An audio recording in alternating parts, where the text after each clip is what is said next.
Mindy's journey to extreme canine in Carbondale began as a puppy. I could tell she was very focused on anybody that came in the room.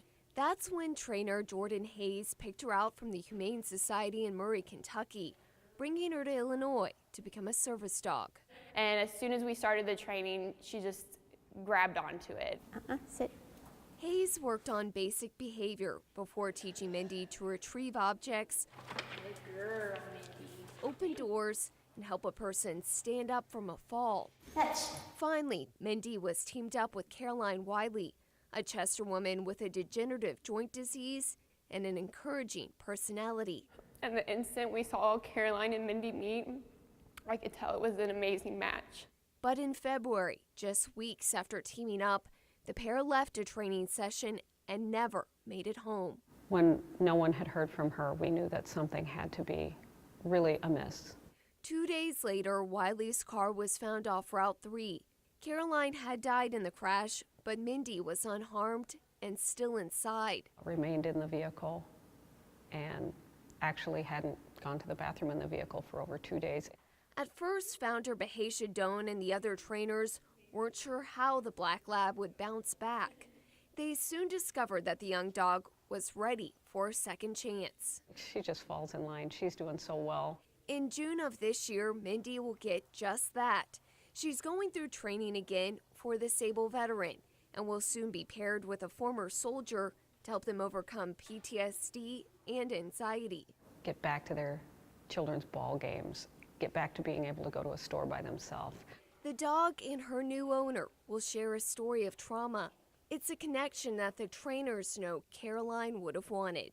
Mindy was rescued, and then she rescued Caroline. And Caroline's light lives on, and Mindy's going to rescue someone else. Stephanie Tyrpak, News 3. This bold break-in caught on surveillance video shows just a small part of a Centralia crime spree, led by a teen now facing federal criminal charges for a plan to take guns to trouble spots like Ferguson, Missouri. We knew who it was. We knew that he had attempted to sell the guns. Police Chief Doug Krutzinger traces it back to last Friday when a vehicle went missing from a local dealership. They drove that vehicle to the high school, stole a couple of different trucks from the high school. In the early morning hours of Saturday, one of those trucks rams the gates at Buck Heights.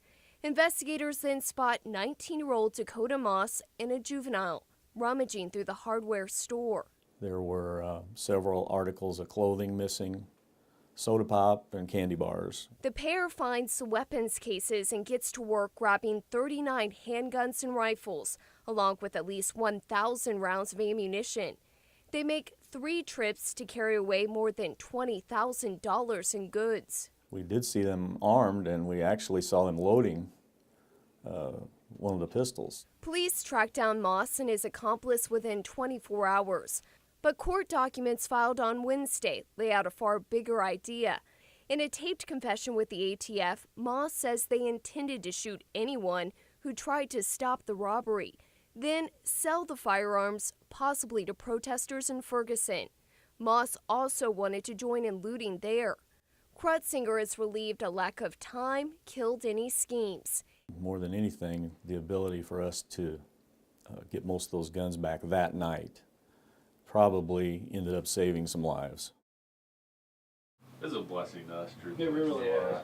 If a picture is worth 1,000 words, the team from Iconic Studio could write a book about their snowstorm adventure. We had never seen anything like it before. It was like an apocalypse or something. Staff from the Fairfield business had been in Florida for a photography conference. On Tuesday, they started their trek back to Illinois, hitting downtown Atlanta just as the weather took a turn for the worse. It took us probably 8 hours to get 15 miles. At first, Jeremy Witter and the others thought it was a simple traffic jam. But as the day dragged on into night,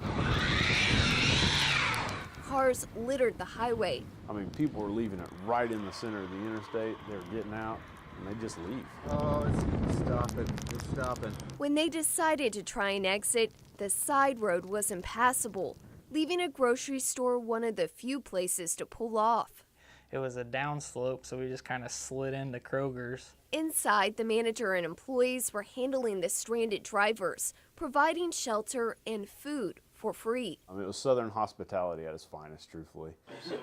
Turning a bad situation into what Wes Hutchcraft believes is now a neat experience. And they had us all come up to their break room. They had that break room packed with people, and there were people that, you know, I assume spent the whole night there. The men wanted some way to pay back the store's kindness, deciding on what they do best, taking professional photos. We just brought all of our stuff in from the van and set up right there in the produce. Each employee was shot separately to later be combined into one image, giving the guys a chance to learn about the staff. We met this guy, he had never had his picture taken professionally, and he was probably 50-something. By the time they wrapped up the shoot, conditions were slightly better, and the group left Atlanta headed for home, a trip they won't soon forget. We met tons of nice people that were stuck there and, you know, heard lots of great stories.